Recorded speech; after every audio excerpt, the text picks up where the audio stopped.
Altos is brought to you with the kind compliments of Rituals Coffee House.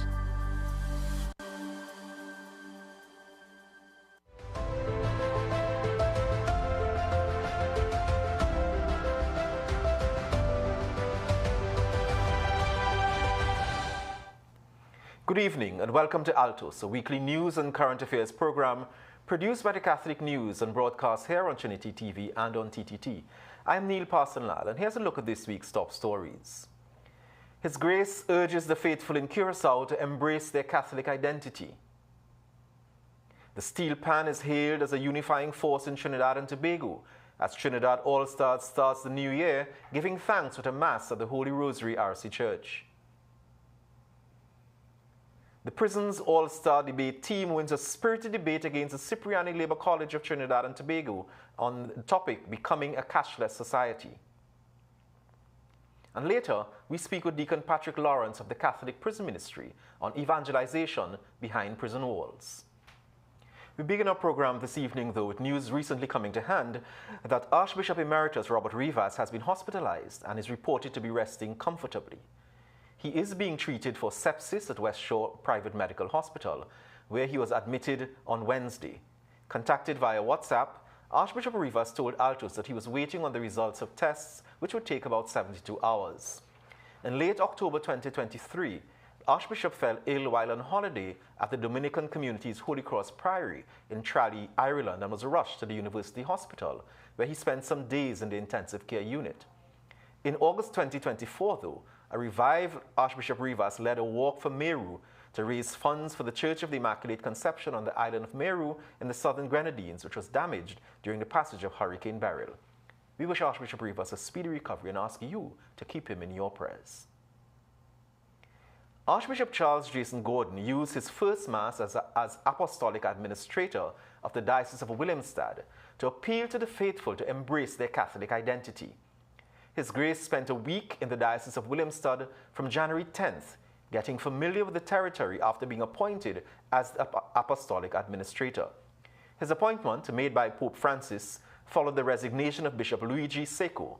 Laura Pickford Gordon has more in this report.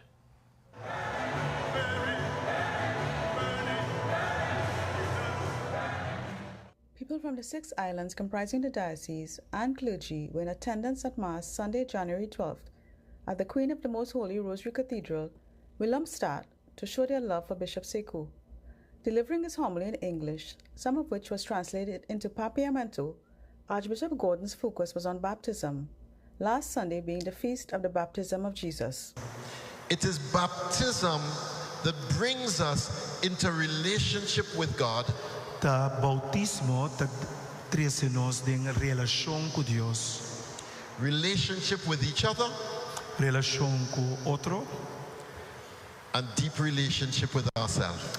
Y un relasyon profundo con nos mismos. Archbishop Gordon reminded Catholics of the confidence they should have, despite the challenges of life, assuring us all that we are loved by God. That is a lie. Es esta mentira. The truth is, e verdad ta, you are beloved of God. Kubota stima pa Dios. God loves you with an everlasting love. Dios te estima con amor eterno. Archbishop Gordon gave thanks for Bishop Secco's 24 years leading the diocese. For the many ways in which he has found priests also from all over the world, so that you can have priests in your parishes, you can have priests for the sacraments that you need.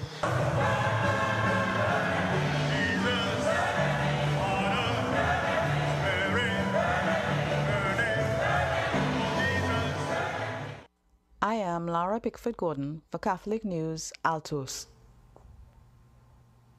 Be a blessing and bring light and hope to others like our Blessed Mother Mary was. That's the message Father Maurice White brought to the Roman Catholic faithful at the La Divina Pastor RC Church on Sunday, January 12th for the third Marian devotions. Father White lamented that far too often when people come to us with problems, we make light of it. But he said we should be offering them a hope that comes from compassion, consolation, and love. Catholic News editor Raymond Sims was there and reports. Delivering the homily at the third Marian devotion at the La Divina Pastora RC Church in Superior, one of the 8 sacred sites for Jubilee year, Father White lamented the state of the world, where he said many of us seem more interested in worldly things rather than the gifts we received at baptism: faith, love, and hope. Be ambitious for the higher gifts. In your baptism, you were given gifts. You were given the gifts of faith, hope, and love, and we are supposed to connect with that so that we could be a blessing. In a world of darkness where people seem more concerned with worldly ambition and a desire to dominate and accumulate, Father White urged that we be light and not dismiss the pain and suffering of others, but give them real hope, the hope that comes from knowing God. Hope is not something airy-fairy. Hope is tangible. The Lord is my light and my help. Whom shall I fear? From whom shall I shrink? The Lord is my light and my help. And all those who connect with the gift of hope will be light and help to others. We are called to be light and help. Declaring that the world has nothing to offer, he urged Roman Catholics to use Mary as our example. He said she showed faith, love, hope, and compassion when she rushed to visit Elizabeth on finding out that she was pregnant. And as broken as we are, we can also be like that. Mary is our hope, because Mary is the new Eve who reverses all of that. And she helps us by she being our example to see that we are enough. You were made in the image and likeness of God, and you are enough. You don't have to believe the devil's lie. And just as you are, broken as you are, you can authentically and genuinely reach somebody else. In faith, in love, but also in hope. I'm Raymond Sims reporting for Catholic News, Altos. Spiritan priest Father Thomas Williamson has praised the unifying impact of the national instrument, the steel pan, that it has had in Trinidad and Tobago. Delivering the homily at a Thanksgiving Mass of the Trinidad All-Stars Steel Orchestra on Sunday, January 12th at the Holy Rosary RC Church, Father Williamson said the steel pan not just provides beautiful music, but also serves as a unifying force. He praised All-Stars for giving thanks, saying without God's inspiration, the pan made from oil drums could not have existed. Roger Sant has more in this report.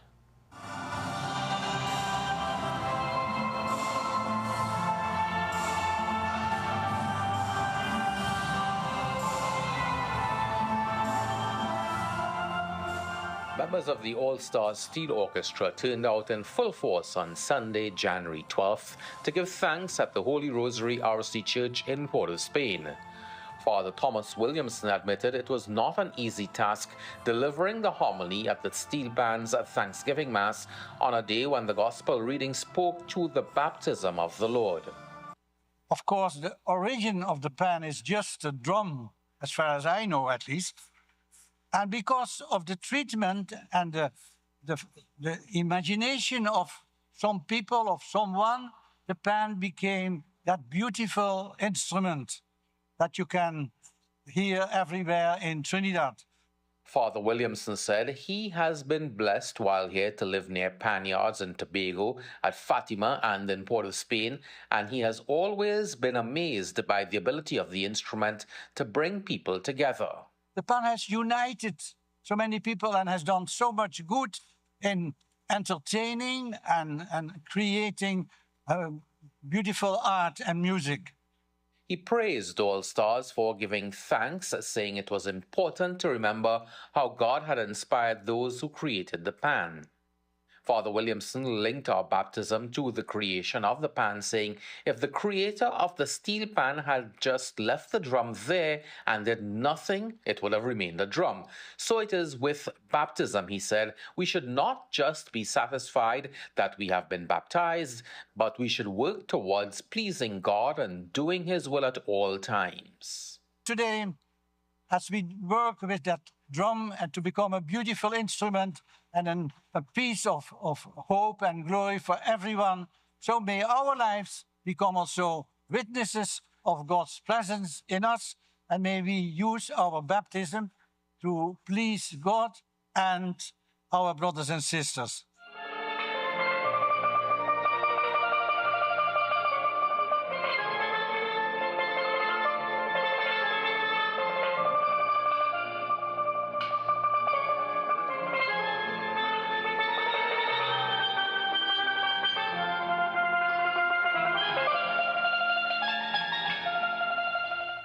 Truly beautiful music. Parish catechists play a vital role in the church, leading faith formation and creating positive experiences for parishioners. Last Sunday, the catechists at St. Michael's RC Church in Maracas, St. Joseph, were recognized for their dedication. Altos correspondent Claisha Bess has the details of this lovely story. In appreciation, the catechists enjoyed a sip and paint event at the serene Lilani Estate in Maracas, St. Joseph. Parish priest Father Michael Woodruff said due to the fact that the church was swamped with activities during the catechetical month last September, they decided to celebrate their catechist in January. The catechists were guided through the sip and paint by artist, art teacher and fellow parishioner Paulette Narain. The hope of the event was that the catechists could bond informally. We had persons who would infant baptism, teen confirmation, RCIA, First Communion, and those who would not regularly interact together did. Since we're also a parish with various communities, we had St. Teresa's of Konos, St. Cecilia, St. Michael's. They would have interacted in a very casual way over little snacks, over the paintings. There was a lot of laughter. The hoped outcome was better building of bonds, community building, so that it will make the ministry and the coordination a lot better, and also for catechists to just have a time to relax and enjoy. Catechetical coordinator Wendy Johnston planned the event and shared her thoughts with us. I know the catechists work so hard. They're not paid or anything like that. They give a lot of their time every week. So I thought it would be a good way to show appreciation, a time for them to come and relax, bond with one another. So it was a good opportunity for everybody to gel in a very relaxed way, happy, informal, and it achieved just that. Father Michael said they hope to organize more events in the Maracas area to foster community ties and engage younger parishioners. So these are events that people do socially, and I think if we find ways of finding appropriate social events and bringing it into church, people will be interested. For example, I was hoping and thinking to have, and my young adults are going to hold me to this, I'm sure, a sushi making class for young adults. So finding ways, the things that young adults would do regularly, bringing it into the church space that could develop those bonds, make people feel comfortable. I am Claisha Best for Catholic News Altos. Certainly a beautiful example. Pope Francis' highly anticipated autobiography, Hope, is now on bookshelves in 80 countries globally. It's the second of 2 books in 2 years by the Holy Father, following a memoir released in March 2024. The latest offering, simply entitled Hope, was originally due to be released after his death, but Pope Francis decided it should be published instead during this Jubilee year, which has as its theme, Pilgrims of Hope. NBC's Ann Thompson of the Today Show has more in this report. The autobiography Hope was to be published after Pope Francis's death. But with the Jubilee year, it comes out today. The reality is quite simply that I am old, the 88-year-old writes. Hobbled by knee pain, Francis says it was embarrassing to use a wheelchair at first. But the church is governed using the head and the heart, not the legs. He explains why he recently simplified the papal funeral rites. Because the Bishop of Rome is a pastor and a disciple, not a powerful man of this world. The man who leads 1.4 billion Catholics says while there have been many problems, he has never lost sleep. On what he calls the evil of clergy sexual abuse, he writes, victims must know that the Pope is on their side, and on this he will not take even one step back. He also says there are no reasons to prevent women from taking guiding roles in the church. Just this month, he appointed the first woman to lead a Vatican department. But the issue of women deacons remains open to study. He reveals during his 2021 trip to Iraq, he was told of 2 potential attacks in Mosul, including a suicide bomber, but went anyway. When asked what happened to the attackers, he was told they are not there anymore. While he doesn't seek to settle scores, Francis insists his relationship with his predecessor Benedict XVI was deep and genuine, despite what he claims are made-up tales to tell the opposite story. And he explains why he invited that group of world-famous comedians to the Vatican last June, including The Tonight Show's Jimmy Fallon. We are made in the image of God, and our God smiles, he writes, and humor emphasizes the link between hope and joy. The Trinidad and Tobago Prison All-Star Debate team emerged victorious against the Cipriani College of Labor and Cooperative Studies in a compelling debate on the motion, be it resolved that Trinidad and Tobago be converted to a cashless society. Altos reporter Kaelan Jordan tells us the debate held on January 9th was spirited and each team presented their own positions. The debate at the CLR James Auditorium featured arguments and cross-examinations. In supporting the motion, the Prison All-Star team emphasized the benefits of a cashless society, citing global examples and how criminal activities involving cash continue to fuel fear in the nation. Recall in 2013, when a grand total of $3 million was taken from a Sentinel security van, the end result, murder. And not forgetting the Trin City heist where bandits fled with over $17 million TT. These unfortunate incidents could have been avoided had a cashless society been embraced. However, the team from Cipriani College firmly opposed the motion, citing concerns about financial exclusion for vulnerable populations, cybersecurity risk, and the current lack of infrastructure locally. 25% of our population are unbanked as they cannot afford a financial account and therefore cannot participate in a cashless society. Do you remember last year when we had that situation with the TSCT data being breached? Yes, I remember the incident.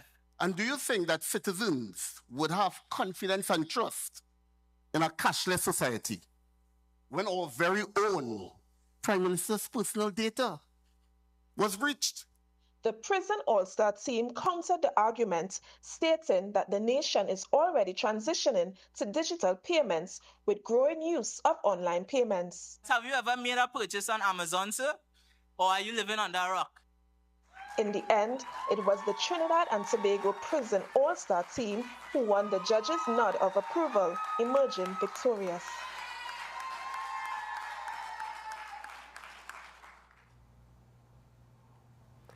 It's now time for us to take a short break, but when we return, we speak with Deacon Patrick Lawrence about evangelization behind prison walls. But here's a look at this week's Catholic Trivia question.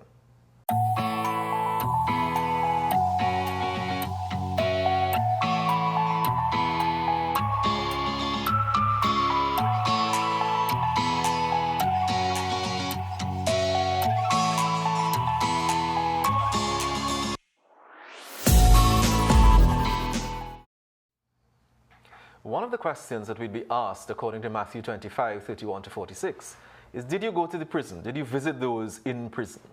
We have with us on set today for the first time Deacon Patrick Lawrence, who heads the Catholic Church's prison ministry. Deacon, welcome. Thank you. It's good. Happy to be here. It's good to have you here. Tell us, which of the prisons do you visit? All the prisons? How is that experience like for you? Well, we visit all the prisons. I don't think many people know there are about 7 prisons in Trinidad. Okay. We go to all the prisons basically on a weekly basis for a day and time allocated to us by the prison authority. Mm-hmm. Yes. And these prisons, you have Carrera, you have Port of Spain, you have Aruca, you have Arima. Yeah, well, in Aruca there are 4 prisons. 4 prisons there. Within the compound. Yes, and then just up the road to the old assembly plant, there's the ECRC, which mm-hmm. is a place where they allocate prisoners to different prisons and so on, inmates to different prisons, yes. But how is that experience for you and those who participate in prison ministry? Well, I've been asked that question many times, and so have other people in the ministry. And I always refer to Mother Teresa, who once responded to a question that you teach these people a lot of stuff and so on. And her response was, not at all. They teach me. And if you spend 6 months in the prison ministry, you have a different perspective on life. You understand a lot of things that used to bother you before. And what is the reaction of the inmates to, or clients, you now call the clients of the prison system? Yeah, well, I think that's a good word to call them clients, because it takes away any stigma from being there. We get along with the prisoners very well, and I think that they enjoy, our clients enjoy us being there, because it's a very boring place, a prison. And to have conversation and an exchange of ideas and spirituality and so on with people who come on a regular basis, it aids them, it settles, it keeps the prison down. The administration like when we're there, because it makes it easier for them to manage where the when the inmates are occupied. You know? Yeah. But walk us through, you know, an experience when you go in or as part of the prison ministry. What happens when you go? How is evangelization done behind prison walls? Okay, last November, the 5th, we had a mass at MSP for the first time in several years. And they brought together, it was amazing because they brought together prisoners from MSP, maximum security prison, from the remand yard. They brought some women's prisoners in there and so on. I mean, you have women prisoners and male prisoners, inmates together. You had a wonderful mass there. Father Kwesi did it. And it was just fantastic. I mean, they have their own band. We are in the process now of there's a choir that's training them how to sing our songs and so on. It really was an experience for them and for us. We just saw a story of prisoners involved in a debate, and in fact beating a very accomplished Cipriani Labour College. Apart, you know, what are some of the programs that you see or that are currently in progress, or what programs you think we as the church can offer to the inmates? Okay, let me put this to you. I went to that debate, did very well, but 2 years ago, not the same team, but the same University of Prisons, they call it. They defeated UWI and they defeated UTT, all right? And that's no mean accomplishment for these guys. Programs, it's difficult to have programs in the prison put on by the authority themselves, because the authority has no budget. They depend on the Ministry of National Security. And you have to understand the whole institution of the prisons in Trinidad. They are designed to incarcerate people. They were never designed to rehabilitate people. So there's no little rehabilitation that takes place through the authority. And the religious organizations that visit the prison are taking up that slack, you know.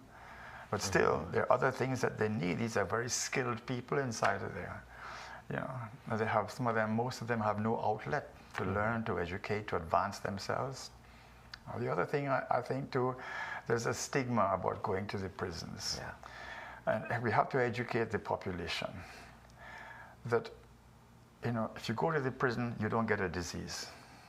You know, you go in and you come out, as I say, after 6 months and so on, you're a better person, you know. So we have to get our citizens to understand that they are also citizens. And they're there for a reason, some of them by chance, by circumstance, you know. And we have to aid and help them to be better people. They're going to come back out into society sometime.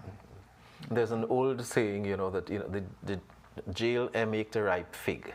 Correct. And that's the posture of so many of us in terms of how we relate. How do we get our citizens and how do we get our Catholic population now to break that cycle when prisoners come out in terms of recidivism, that it's not just a revolving door for them? What can we as church do, apart from the prison ministry that we do now? You see, I think it's very difficult for any single organization to take the lead in this. It has to be a consensus. Everybody has to work together. You got to get the families, because often the families don't want to receive them back into their homes. So they go back into the gangs. The gangs are their family. A church, we get very few people from church wanting to go and help in the prisons. Very difficult to get workers in the vineyard there. The government, all right, they have holding pens for people, right? Not geared to rehabilitation. I mean, Port of Spain prison. That I think was built in the 16th or 17th century. We're now in the 21st century, and it's the same building there with the same facilities. That's crazy, you know. They say that a country, you can judge a country by the way it treats its poor and its prisoners. And I don't think we get a passing grade in either. You know? Yeah. Deacon, do you ever feel afraid going into the prison? No. The first time I went into the prisons, I felt a little anxiety and so on. I've never been there before. All these walls and bars and dark and so on and so forth. But I tell you what, the prison guards that I have met there and that we have met in the organization and so on, those fellows really work hard. They bend over backwards. They work all kinds of hours and so on to have. They work a whole day's shift, and then they went also to the debate at night, you know. And I find that the prison people, the authorities there, the officers and so on, they do whatever they can. But if you don't have a budget that you can plan ahead of time, it is very, if you have to write to the ministry to get permission to buy a box of pencils and so on, how can you, you know, I just telling you as it is. Yeah. And we thank you for that. And certainly the prison ministry and the ministry you lead is now a sign of hope. As we talk about us being pilgrims of hope, a sign of hope to our prisoners and through the prison ministry. Well, I think in visitations to the prison, a lot of things are done. I can tell you that there's a guy out of Carrera who is an artist, and I think everybody in Trinidad knows him. He's known internationally. People come here to buy his paintings. Excellent. He taught other inmates in Carrera, and he's teaching people outside now his art, his skills. As a young fella, I used to play rugby football against YTC, the youth there, and we took 3 of their players, we took them internationally. We took them to Barbados, Guyana, Jamaica, Canada, the US, and so on. And they played for Trinidad and Tobago. You know, so there are opportunities there to help these people. Okay. But you have to create the facility.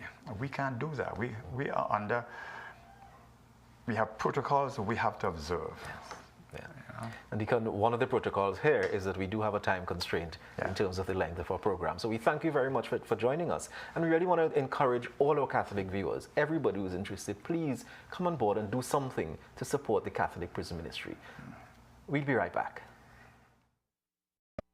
It's the year of Jubilee!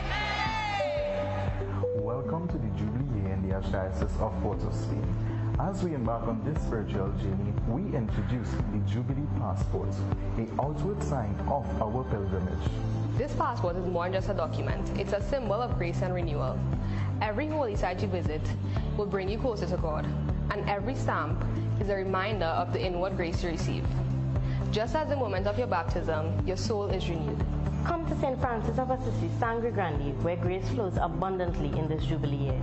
As Archbishop Charles Jason Gordon shared, this is the year to open your heart to be blessed beyond imagination. Whether you're seeking mercy, forgiveness, or renewal, God's grace is waiting to wet you with blessings. Sangre Grande is a place where hearts are transformed and lives are renewed. Don't miss out on this opportunity to experience God's grace firsthand. Visit us and be a part of this incredible journey of faith. And we thank the parish team at St. Francis of Assisi Sacred Site in Sangre Grande for that information on the Pilgrim's Passport. And we encourage all parish media teams to continue to send us your videos and stories. Let's take a look at what's in store in this week's edition of the Catholic News with editor Raymond Sims. Archbishop Charles Jason Gordon celebrates Holy Mass in Curacao for the first time as Apostolic Administrator.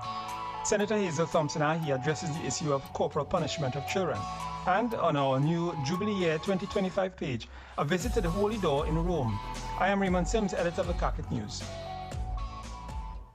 And that's a wrap for our show this week. We thank you very much for viewing. But we leave you with some video from California, where devastating fires have destroyed thousands of homes and buildings, including churches, and left more than 24 people dead. In the midst of the devastation, though, Peter and Jackie Halpin, their 6 adult children and some of their spouses, showed up at the site of their family home in northern Los Angeles County, where in the midst of the devastation of their home, they found standing but singed the concrete statues of Our Lady of Guadalupe and St. Joseph. Their faith undiminished by the devastation, they said a prayer near the statue of Mary and sang the Regina Caeli, a 12th century Latin hymn to Mary that Peter's mother taught to her 9 children. Truly a sign of hope in times of distress. Have a look. Regina Caeli, alleluia,